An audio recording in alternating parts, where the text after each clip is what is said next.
সালমান শাহর বাবা কমরউদ্দিন চৌধুরী ওই পান্থপথ সিগন্যালের বনফুল মিষ্টির দোকানের পাশে 47-এর গলি আমার মেজর সাহেবের ঘর ওই প্রজেক্টের ওখানে ভাড়া ছিল। মেজর সাহেব মানে সাত্তার সাহেবের ভাই। তো ওখানে 1991-এ সালমান শাহকে দেখছি ক্রিকেট খেলাইছে, বল আইনে দিছি। পরে 2 বছর পরে দেখলাম চলচ্চিত্র নায়ক হয়ে গেছে। আমরা অনেক এমনি পরিচিত, কোনো আত্মীয় স্বজন না। তবে এই সালমান শাহ প্রতিদিন সিলেটের বেতের ফার্নিচারের মালিক, উনিও নাম করা ব্যক্তি। ওই সিলেট কলাপাড়া থানারই, সালমান শাহ কলাপাড়া থানারই।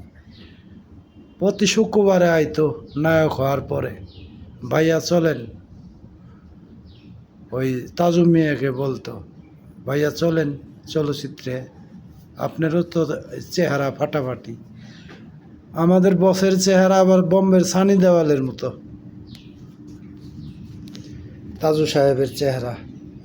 প্রতি শুক্রবারে আইতোই সালমান শাহ।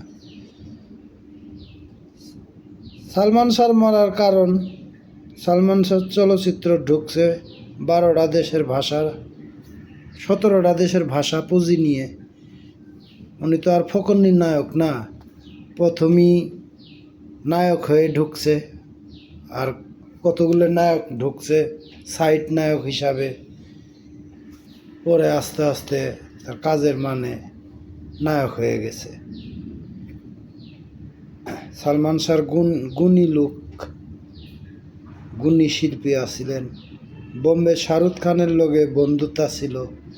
শাহরুখ খান বলছে যে দোষ বোম্বাই থেকে যা। শাহরুখ খানে সালমান শাহ বলছে না দোষ, আমি বাংলাদেশ চলচ্চিত্রকে হাতের মুঠোয় নিব। এই হলো সালমান শাহ।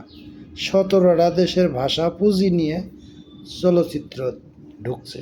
17টা দেশের ভাষা আপনি ইয়েতে দেখতে পারবেন, মায়ের অধিকার ছবিতে দাদিকে বলে, দাদিমা এখানে দাঁড়াও।